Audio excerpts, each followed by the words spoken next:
Carles Puyol. Puyol!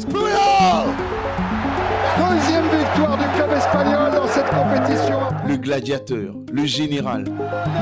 Champion d'Europe 2011 grâce à ce génie en 30. Un joueur unique, considéré comme le dernier de son genre, qui a marqué la fin d'une ère du football qui semble à des années-lumière de celle que nous vivons aujourd'hui. Et pourtant, il a appartenu au grand Barça de Guardiola, celui dont on se souvient pour les exploits répétés de Léo Messi et les inspirations géniales du duo incroyable formé par Andrés Iniesta et Xavi. On n'a pas connu Pelé, mais on est fiers de voir ce Barcelone cette année-là, parce que c'est exceptionnel. Mais si la meilleure attaque peut gagner des matchs, la meilleure défense fait gagner des titres. C'est fait, le Barça, champion. Et pour cet adage, il n'y a pas meilleure confirmation que le palmarès vraiment impressionnant et tellement garni de Carles Puyol. Que ce soit en club comme en sélection, l'Espagnol a tout raflé. On se souvient de son côté leader, guerrier et la capacité à faire don de son corps, comme le disait le grand Franco Baresi, légende du football italien. Puyol mettait la tête là où personne n'osait mettre le pied. Les amis, dans Call Interview, je vous parle très souvent d'attaquants ou de joueurs offensifs réputés pour leur dribble, leurs passes décisives ou même leurs buts géniaux. Mais aujourd'hui, on va faire une petite exception pour un joueur qui le mérite amplement et qui a symbolisé un football que l'on ne voit quasiment plus aujourd'hui sur les terrains. Les amis, aujourd'hui, je vous parle de la légende, l'incroyable, le génial Carles Puyol. C'est parti. Avec Carles Puyol, je vous emmène au 28 mai 2011 lors de la finale de Ligue des Champions disputée entre le FC Barcelone et Manchester United à Wembley. Carles Puyol débute la rencontre sur le banc, c'est la décision de Pep Guardiola qui lui préfère, et c'est une évidence, Dani Alves. Mais à la 88e minute, désireux de rendre un bel hommage à un joueur qui vient de souffler ses 33 bougies, Pep Guardiola décide de faire rentrer Carles Puyol à la place de Dani Alves sur le côté de la défense. Le joueur rentre, hérite du brassard de capitaine car il est le symbole de cette génération, symbole de cette équipe et de ce club. Je vous l'ai dit, on est à 33 ans, donc c'est certainement une des dernières chances de Carles Puyol de soulever ce trophée. Coup de sifflet final, le FC Barcelone est sacré. C'est fini, Barcelone, champion d'Europe 2011. Carles Puyol, comme le veut la tradition, hérite du brassard et donc s'apprête à soulever le trophée, le brandir devant les fans, mais aussi tous ses partenaires. Sauf que ce dernier va d'abord se diriger vers Xavi, en lui proposant de reprendre le brassard, car c'est lui qui le portait durant la rencontre avant l'entrée en jeu de Puyol.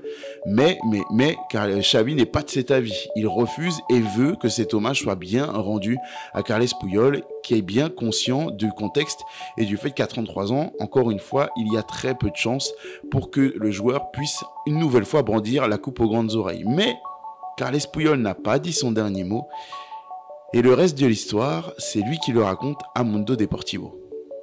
J'ai dit à Abi, mets-le toi. Il m'a répondu, tu es sûr? Je lui ai alors dit, évidemment, il est à toi. Et je l'ai mis à son bras.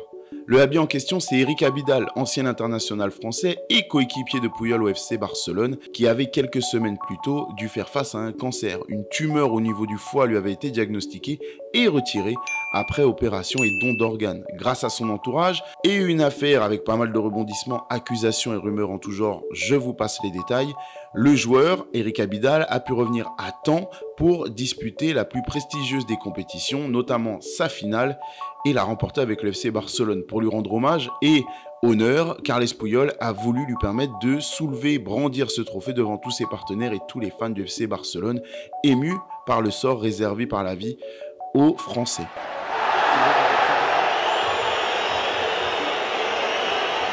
C'était un bel hommage et il le méritait. Si c'était à refaire, je le referais. Voilà, Carles Puyol, c'était ça, clairement. Très peu de spotlight pour lui, il n'aimait pas la lumière. Par contre, quand on parlait de valeurs humaines, de sacrifice, d'esprit d'équipe, qui est devenu finalement assez rare dans l'ère du football que nous vivons, eh ben, il répondait bien présent, le monsieur. L'histoire de Carles Puyol, elle commence le 13 avril 1978 dans la ville de La Pobla de Segur. C'est à peu près à 200 km de Barcelone. Et pour ce qui est de sa passion du foot, elle va arriver très vite. Le jeune joueur va opter pour le poste de gardien de but. On est toujours dans la même logique. On évite la reconnaissance, on évite les spotlights.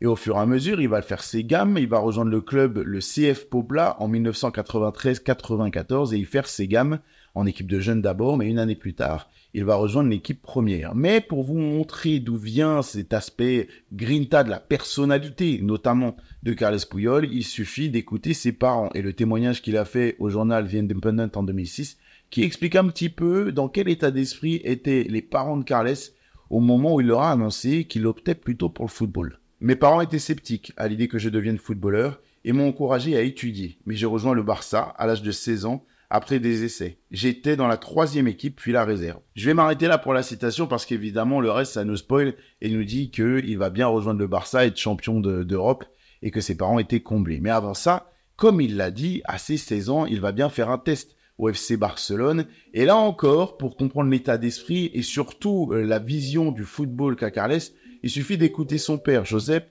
qui a été très clair juste avant de passer les tests pour son fils. Il lui a expliqué dans quel état d'esprit il devait être et surtout il lui a posé un bel ultimatum. Écoutez ça. Si tu reviens et qu'ils ne t'ont pas sélectionné parce qu'ils avaient 20 joueurs meilleurs que toi, pas de problème. Mais s'ils ne te choisissent pas parce qu'ils avaient 20 gars plus déterminés que toi, ne rentre pas à la maison. Un beau message, violent certes, mais ça reste quand même un beau message quant à la détermination et l'état d'esprit que devait avoir Carles Puyol dans tout ce qu'il entreprenait, que ce soit le football ou ailleurs. Et pour la petite histoire, aussi triste soit-elle, le père de Carles Puyol ne l'aura vu réellement jouer au football dans un grand terrain qu'en 2006, lors de la finale de la Ligue des Champions, et il décédera quelques semaines plus tard. Mais on y revient, Carles Puyol intègre bien cette équipe du FC Barcelone, le club le plus populaire de Catalogne. Grosse pression, gros enjeu, gros défi pour le joueur qui n'a pas peur, mais qui voit quand même ses préférences footballistiques bouger. Lui qui était déjà passé de gardien à avant-centre, puis milieu de terrain, va assez rapidement être repositionné au poste d'arrière droit par les éducateurs de la Masia. Naturellement, après avoir réussi les essais et intégré le FC Barcelone, Carles Puyol va disputer son premier match avec l'équipe C qui se bat à l'époque pour monter en 3e division espagnole. Il joue donc avec l'équipe C son premier match et va même marquer à la 88e minute, ce qui montre déjà son mental assez incroyable et sa faculté à ne jamais rien lâcher sur un terrain de football, puis va continuer à faire ses gammes jusqu'à jouer en Liga 2 avec l'équipe réserve du Barça. Mais premier accro, en 1998, le club décide d'accepter une offre de Malaga pour vendre son joueur. Ce qui va faire capoter ce transfert, c'est simplement la détermination de Carles Puyol à évoluer au sein du FC Barcelone, donc refuser ce transfert, afin de prouver à tout le monde que c'est bien son club et qu'il n'imagine absolument pas porter les couleurs d'un autre club du championnat.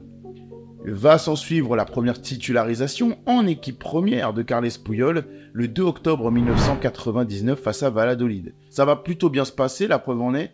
11 jours plus tard, il va faire ses grands débuts cette fois-ci à domicile, à la 37e minute d'un match face au Real Madrid. Et ouais, rien que ça. C'est Louis van Gaal qui va le lancer dans le grand bain et qui va même être un peu taquin parce que, vous le savez, le style de Carles Puyol, il est un peu loin des footballeurs habituels, que ce soit aujourd'hui, mais même à l'époque.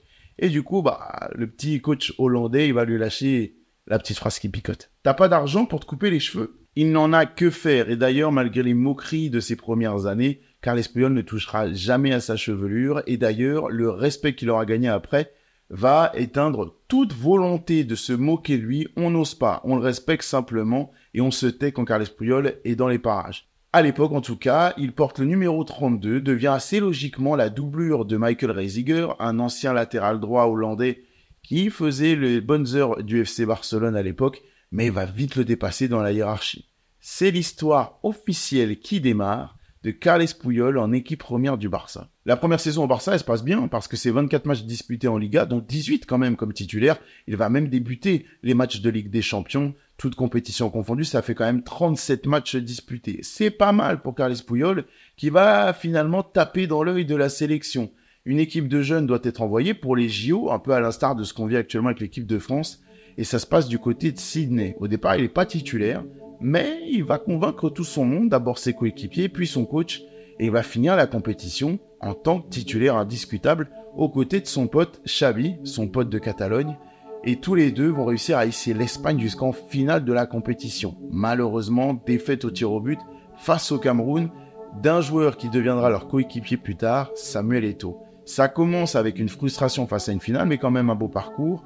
On peut dire que la belle histoire de Puyol et La Roja est enfin lancée. La saison 2000-2001, elle commence par un tremblement de terre du côté du Barça parce que son joueur phare, son grand joueur, Luis Figo, décide de rejoindre le club rival, le Real Madrid, et les 65 millions d'euros offerts en retour de ses services au club ne vont pas suffire à compenser la douleur et la peine reçues par l'intégralité des fans du Barça, mais également par les joueurs présents au club ainsi que la direction. Du coup, une seule priorité, attendre la sortie du calendrier de la saison pour déterminer la date exacte du prochain Classico qui aura lieu au Camp Nou. Ça tombera le 21 octobre et il faut absolument empêcher Luis Figo de briller par un marquage strict, dur, mais quand même raisonnable et respectable dans les règles du sport. Et cette mission qui semble impossible parce que respecter les règles et empêcher Luis Figo de briller, avec le talent qu'il affiche et la forme dans laquelle il se trouve, c'est presque mission impossible. Mais qui dit mission impossible, dit super-héros. Et le super-héros du jour, ce sera Carles Puyol. Le joueur va sortir probablement l'une des prestations de sa vie en muselant totalement le joueur du Real Madrid. Ça va bien se passer pour le Barça de manière générale parce qu'il y aura une victoire 2-0 logique face au Real Madrid qui a été éteint dans cette rencontre. Mais au sortir de tout ça, le grand gagnant, c'est forcément Carles Puyol, qui devient le grand chouchou des fans du Barça et qui va à la suite de cela être repositionné en défense centrale. Même si sa taille, qui est légèrement contradictoire avec le poste de défenseur central, surtout à l'époque, pour rappel, le joueur mesure 1m78, pour lutter dans les duels aériens et face à des gabarits aussi imposants que les attaquants, ça peut être limité.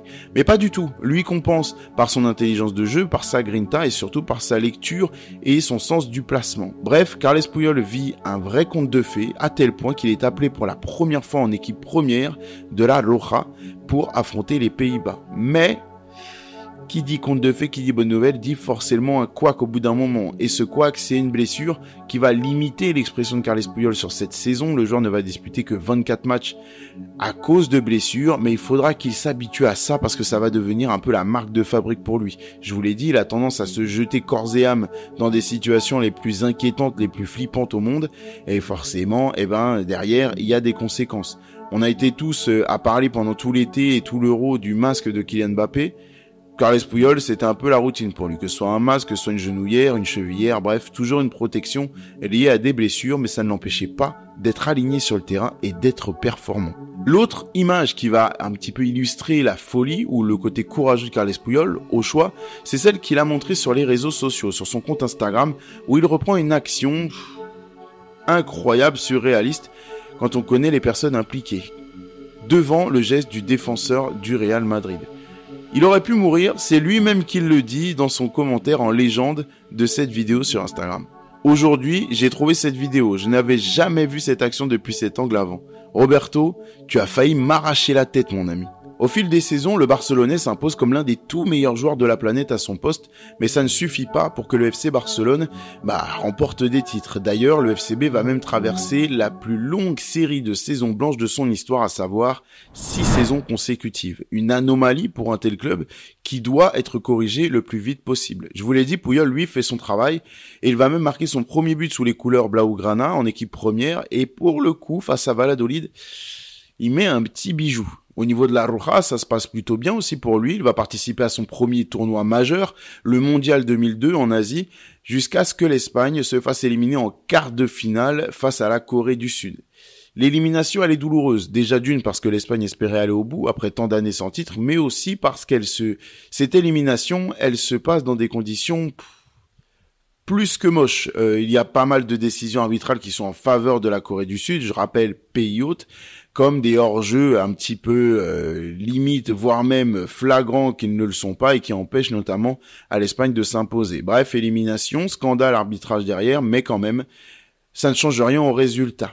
Lui, le joueur, continue de performer au niveau individuel. Il est même reconnu comme étant membre de l'équipe type par l'UEFA à la fin de la saison et va hériter du numéro 5 à l'échelle de son club, numéro qu'il ne quittera plus jusqu'à la fin de sa carrière. La saison 2003-2004, elle est pas fameuse pour le FC Barcelone. Sur le plan individuel, Carles Puyol continue de faire ses performances.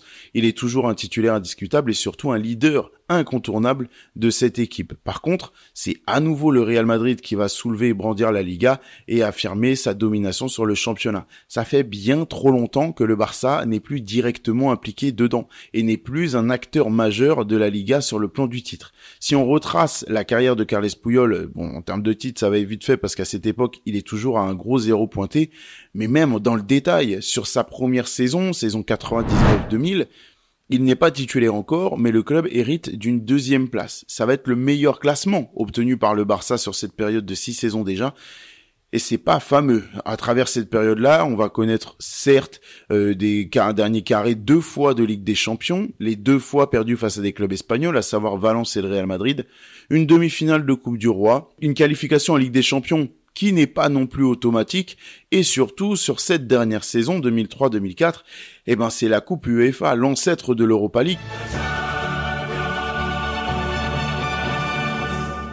qui est disputée par le FC Barcelone, et une élimination dès les 8e de finale face au Celtic. Je vous l'ai dit, c'est pas dingue et ce club doit absolument se ressaisir. Et le renouveau, il va être obtenu de la part de 2 joueurs. Le premier, c'est un visage très souriant, plein de samba, plein de gaieté, plein de soleil, qui vient du Paris Saint-Germain en 2003, à savoir Ronaldinho. Le deuxième est bien plus juvénile, mais tout aussi bon balle au pied, et c'est Léo Messi qui rentre dans l'équipe seulement une année plus tard. Le tout sous Franck Rijkaard, qui va permettre au Barça d'engranger des titres comme jamais auparavant. Après un Euro 2004 complètement manqué par la Roja qui a été éliminé dès la phase de poule, Carles Puyol il va trouver son réconfort auprès de son club de cœur. Luis Enrique, le capitaine de l'équipe jusqu'à présent, est parti à la retraite. Je parle bien de l'entraîneur actuel du Paris Saint-Germain et il faut donc trouver un remplaçant. Un vote est organisé en interne au sein du vestiaire du FC Barcelone et c'est Carles Puyol qui assez naturellement est élu par ses pairs parce qu'il représente sur le terrain la symbolique de l'esprit d'équipe, du sens du sacrifice, bref, tout ce qu'on a énuméré dans cette vidéo convainc toute cette équipe de voter presque unanimement pour Carles Puyol. C'est un geste fort qui tombe au meilleur des moments possibles parce que dans le même temps, le Real Madrid a tenté de jouer un nouveau vilain tour à son rival. Ouais, comme il l'avait fait à l'époque pour Luis Figo, le Real va tenter de faire venir Carles Puyol. Sauf que Carles Puyol, ce n'est pas Luis Figo. Lui a de grandes convictions à l'égard de son club de cœur et ne souhaite absolument pas le trahir, en tout cas c'est ce qu'il raconte en interview. Ils ont essayé de me faire signer, mais j'étais dans le meilleur club du monde et je voulais y remporter des titres, alors je suis resté.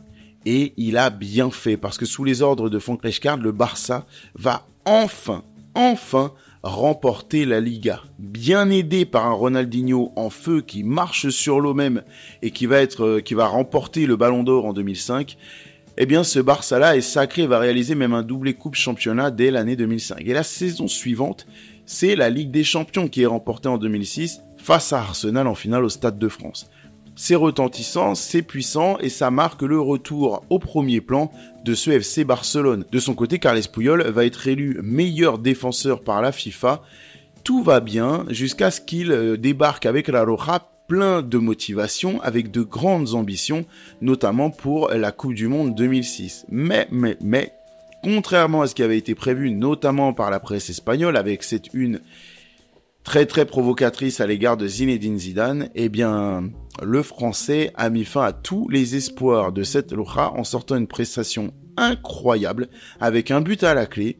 Monsieur Zizou a sorti la Roja bien trop tôt à leur goût dans la compétition. Sur la saison 2005-2006, un épisode assez anodin me paraît très important de vous partager, car il représente parfaitement qui était Carles Puyol sur un terrain de football et les valeurs qu'il essayait de transmettre à chacun. On est lors de la 2e journée de la Liga, le FC Barcelone reçoit Majorque et le défenseur de Majorque, Sergio Ballesteros, s'embrouille avec Carles Puyol et est expulsé, prend un carton rouge. Il va même jusqu'à mettre une gifle à Carles Puyol en plein visage et ce dernier ne va pas lui répondre du tout. Il se tient le visage à cause de la douleur, mais ne va pas exprimer la moindre agressivité ni la moindre réaction physique envers son adversaire qui s'apprête à quitter le terrain. En revanche, Ronaldinho, énervé, agacé et surtout qui vient défendre l'honneur de son partenaire et capitaine, se dirige vers le joueur adverse afin de s'expliquer avec lui et très certainement pas lui dire des choses très agréables à entendre. Mais, voyant la scène se produire de loin, Carles Puyol va se précipiter vers son coéquipier afin de l'empêcher de prendre un carton rouge et surtout que l'événement ne prenne encore plus d'ampleur. Carles Puyol, c'était ça, à l'inverse de beaucoup de joueurs aujourd'hui qui se seraient roulés par terre pour essayer d'aggraver la situation, d'envenimer les choses, ou même simplement de venir pour pousser sans avoir de grandes intentions d'en découdre avec l'adversaire, mais simplement d'engendrer des conséquences de sanctions bien plus importantes. Carles Puyol était à l'inverse, un homme qui essayait de calmer les choses, ne va pas mourir à cause d'une gifle qu'on lui a mis, même si elle n'est pas méritée et qu'elle est répréhensible, et derrière va même éviter des sanctions supplémentaires et des conséquences encore plus importantes avec une bagarre qui pourrait éclater. Carles Puyol, c'était ça, et je pense que s'il y en avait un peu plus dans notre football actuel, on s'en porterait pas moins bien. Je sais qu'habituellement, je vous parle beaucoup de statistiques avec des buts, des passes décisives à l'appel, mais quand je vous parle de Carles Puyol avec un tel personnage, un tel profil et un héritage aussi lourd, je ne peux pas vous parler de statistiques. Son héritage va bien au-delà de ça. La saison 2006-2007, pour le FC Barcelone, elle est très particulière parce que, au coude à coude avec le Real Madrid pour le titre en Liga, les deux équipes terminent à égalité de points. Mais le Barça a une meilleure différence de buts. Mais en Liga, cette époque, c'est les confrontations directes qui font la différence. Et à ce petit jeu-là, le Real Madrid a été meilleur que le Barça et va donc rafler la Liga à ça devant le FC Barcelone. C'est très frustrant, mais derrière, le FC Barcelone a du mal à rebondir avec une 3e place sur la saison suivante. Et en plus de ça, sur la C1, ça ne suit pas non plus avec une demi-finale. Révolution est annoncée, arrivée d'un certain Pep Guardiola. Aujourd'hui, les plus jeunes ne font référence qu'au titre remporté il y a une quinzaine d'années par La Roja, sur l'époque où ils ont littéralement marché sur le football. Ou encore à cet Euro qui vient tout fraîchement d'être remporté cet été. Mais avant ça, La Roja, c'était très compliqué, avec notamment une grande période de disette. Le dernier titre, avant 2008, datait de 1964, l'Euro 1964. Ensuite, après ça, avant de connaître un nouveau succès en 2008, c'était une longue période de 44 ans sans le moindre titre. Et le seul grand rendez-vous majeur en grande compétition, ça a été une finale perdue face à la France à cause d'une grosse bourde du gardien espagnol.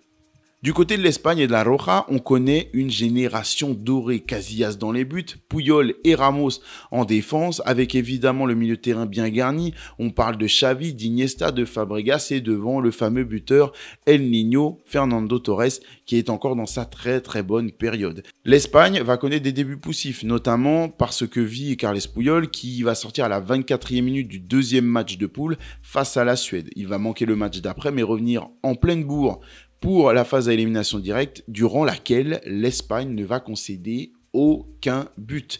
Qualification contre l'Italie en quart de finale au tir au but, victoire 3-0 face à la surprenante Russie de ce tournoi, puis finale, victoire 1-0 face à l'Allemagne sur un but du décisif El Niño, Fernando Torres. L'Espagne est sacrée championne d'Europe et va asseoir une belle domination qui va durer quelques années sur le football mondial. De retour en club, le Barça, par l'intermédiaire de Carles Puyol et ses compatriotes, mais pas que, vont asseoir aussi une domination incroyable, choquer le monde du football par le jeu révolutionnaire instauré par Pep Guardiola. C'est simple, on a Léo Messi qui à chaque match va nous expliquer pourquoi, balle au pied évidemment, il va être le super GOAT des prochaines années. Andrés Iniesta et Xavi jouent une symphonie à chaque rencontre. Et puis derrière, on a Piqué et Carles Puyol qui s'assurent de bien gérer les choses et éviter toute déconvenue. Le Barça va réussir l'exploit de remporter 6 titres. Vous avez bien entendu, 6 titres lors de cette saison. C'est incroyable. 2008-2009, c'est l'histoire qui est chamboulée. Écoutez ce palmarès qui est colossal. Liga, Ligue des Champions, Coupe du Roi, Coupe du Monde des clubs, Super Coupe de l'UEFA, Super Coupe d'Espagne. C'est incroyable et la cerise sur le gâteau, c'est qu'en plus de ces performances complètement dingues, il y a le fameux 6-2 au Santiago Bernabéu infligé par le FC Barcelone avec en plus de ça un but de monsieur Carles Puyol qui en guise de célébration va retirer son brassard, l'embrasser devant le public, bref, un génie. 42 victoires, 12 nuls, 5 défaites, 156 buts inscrits pour 52 buts encaissés. Je vous fais le calcul, ça fait 59 matchs joués, 52 buts encaissés, c'est colossal. Les amis, je peux pas attendre plus longtemps, j'ouvre le débat, c'est bon, c'est posé. Dites-moi en commentaire, est-ce que ce Barça-là, c'est simplement le meilleur que vous ayez vu, la meilleure équipe même que vous ayez vu jouer sur un terrain de football? C'est colossal. Bref, on continue. Ce Barça, je vous l'ai dit, fait le spectacle, gagne tout, séduit, impressionne. Il faut un Inter Milan héroïque pour l'empêcher d'aller chercher une autre Ligue des Champions tout de suite, avec notamment un grand José Mourinho et un sens du sacrifice incroyable des grands joueurs comme Samuel Eto'o. Mais, le Barça va quand même réaliser un doublé en emportant la Liga avec 99 points collectés sur la saison. C'est fou. Et les récompenses individuelles, elles vont pleuvoir, écoutez ça. Meilleur joueur, Léo Messi. Meilleur buteur, Léo Messi. Meilleur passeur, Xavi. Meilleur gardien, Valdés. Meilleur entraîneur, Guardiola. C'est simple, les Blaugrana ont tout raflé sur leur passage. Et pourtant, le moment fatidique pour Carles Puyol, le moment qui a le plus marqué sa carrière, il va venir en Afrique du Sud un peu plus tard, sur cette année 2010, avec le mondial qui est réalisé là-bas et qui va encore une fois illustrer toute la domination de l'Espagne sur le football mondial. Et pourtant, je ne sais pas si vous vous en rappelez, mais ça ne commence pas très bien pour cette équipe espagnole qui va s'incliner face à la Suisse avec une défaite dans son entrée en compétition. Mais derrière, les hommes de Vicente Del Bosque vont tout péter avec 6 victoires de suite et ne laisser aucune chance à leurs adversaires. En demi-finale, il y a même un but de Carles Puyol à la 73e minute qui va qualifier son équipe. Il faut savoir que Carles Puyol, en termes de but, c'est pas dingue. Avec la Roja, il avait marqué que 2 fois par le passé et c'était pas des buts aussi importants. Là, il a un peu fait une Thuram en 98 qui, par ses buts, va qualifier son équipe, sa nation, pour la finale. 2 ans après son Euro remporté, que peut-il arriver aux Espagnols ? La saison 2010-2011, elle est très réussie par le FC Barcelone avec un nouveau doublé, C1 Liga et une manita infligée à son grand rival, le Real Madrid. Mais du côté de Carles Puyol, sur un plan plus personnel, les choses sont pas aussi belles, ne sont pas aussi simples et sont assez chargées négativement émotionnellement. Le joueur, en janvier 2011, va souffrir d'une tendinite au genou qui va le tenir éloigné des terrains pendant 25 matchs, clubs et sélections confondus. C'est très long, mais toujours fidèle à lui-même, très convaincu de sa capacité à revenir, le joueur va travailler comme un fou furieux pour revenir avec un match en ligne de mire, le Classico face au Real Madrid évidemment. On est dans l'ambiance des Classicos très tendus sous les ordres de José Mourinho et Pep Guardiola et c'est notamment la période où José Mourinho avait mis le doigt dans l'œil de feu Tito Vilanova qui nous a quittés depuis. Carles Puyol réussit son pari, est présent pour la rencontre et va même être titulaire, mais juste après l'heure de jeu, il va sentir une contracture à la cuisse qui n'a absolument rien à voir avec la blessure précédente, mais lorsqu'on le voit sortir sur civière à 33 ans, on commence à craindre que ça pue la fin. À l'été 2011, Carles Puyol décide donc de se faire opérer pour se débarrasser de tous ses pépins physiques et va donc manquer 100 jours de compétition.